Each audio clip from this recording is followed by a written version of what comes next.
waraaq rasmi ah oo ku saxiixan yahay madaxweynaha dawladda deegaanka Soomaalida mudane Mustafa Maxamed Cumar oo soo baxday 10kii bishii afraad ee 2012 kuna socota laamaha federaalka ee kala ah golaha federationka iyo guddiga doorashooyinka qaranka ayaa lagu xusay in tirakoobkii dadka iyo guryaha ee 1987 tirada shacabka deegaanka Soomaalidu ay ahayd 3,198,514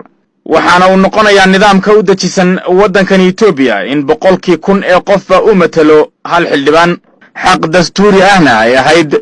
in tirada golaha wakiilada ee Soomaalidu ay noqoto 32 qof balse laga dhimay 9 qof oo laga dhigay 23 xildhibaan oo kaliya taasoo sanooyinkii la soo dhaafay kuraasta ay Soomaalidu ku leedahay golaha wakiilada shacabku ay ahayd 23 xildhibaan oo kaliya waxa uu madaxweynuhu ku xusay warqadan inay muhiim tahay in dib u habayn lagu sameeyo tirada matalaadda ee ay shacabku xaqa dastuuriga u leeyihiin doorashooyinka heer dal iyo heer deegaan ee sanadkan dhici doona iyadoo ay xusid mudan tahay in dhammaan golayaasha iyo laamaha dawladda deegaanka Soomaalida oo ugu horeeya madaxweynaha dawladda deegaanka Soomaalida mudane Mustafa Maxamed Cumar ay soo dhigeen arrintan fagaarayaasha waaweyn iyo kulamada heer federaal si loo saxo arrintan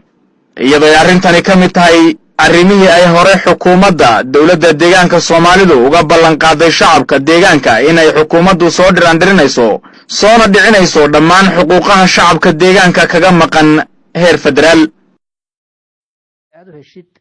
wararka iyo barnaamijyada ka baxa warbaahinta wararka nabadda iyo xorriyadda fadlan ku xidhnow oo ku soo biir channelka YouTube-ka magaciisu yahay warbaahinta xorriyadda